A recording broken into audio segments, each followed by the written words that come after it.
मंडळी, एका टोपामध्ये स्वच्छ धुवून घेतलेली मटकी घालून घेतली. त्यामध्ये 2 ग्लास इतकं पाणी ओतून घेतलं. त्यानंतर त्यामध्ये चवीपुरतं मीठ घाला, किंचित थोडीशी हळद घालायची आहे आणि 1 चमचा तेल ओतायचं आहे आणि मिक्स करून घेऊन 8 ते 9 मिनिटासाठी ही मटकी आहे ती शिजवून घ्यायची. तुम्ही कुकरला सुद्धा 2 शिट्ट्या करून घेऊ शकता. अर्धी वाटी खोबरं आहे ते तव्यावरती खरपूस असं भाजून घेतलेलं आहे. त्याच तव्यावरती एक मिडियम साईजचा कांदा उभा स्लाइस करून घेतलाय, तो सुद्धा भाजून घ्यायचा. त्यामध्येच एक पिकलेलं टोमॅटो घाला, 6 ते 7 लसणाच्या पाकळ्या टाका. त्यानंतर अर्धा इंच आलं घालायचं आणि हे मिश्रण आहे ते थंड करून घ्यायचं पूर्णपणे भाजल्यानंतर. त्यानंतर आपण जे खोबरं भाजून घेतलेलं होतं ते एका मिक्सरच्या भांड्यामध्ये घाला. त्यामध्ये कोथिंबीर घालून बारीक करून घ्या. त्यानंतर हे टोमॅटोचे मिश्रण आहे, कांदा आणि टोमॅटो, ते मिक्सरच्या भांड्यामध्ये घाला. थोडंसं पाणी ओतायचं आणि बारीक असं वाटून घ्यायचं.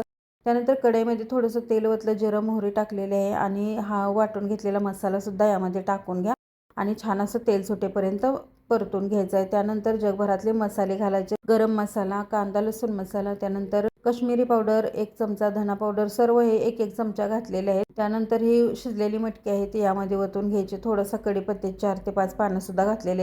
गरजेपुरतं पाणी ओतलं, 6 ते 7 मिनिटं शिजवून घेतलेलं आहे. वरतून कोथिंबीर घातली.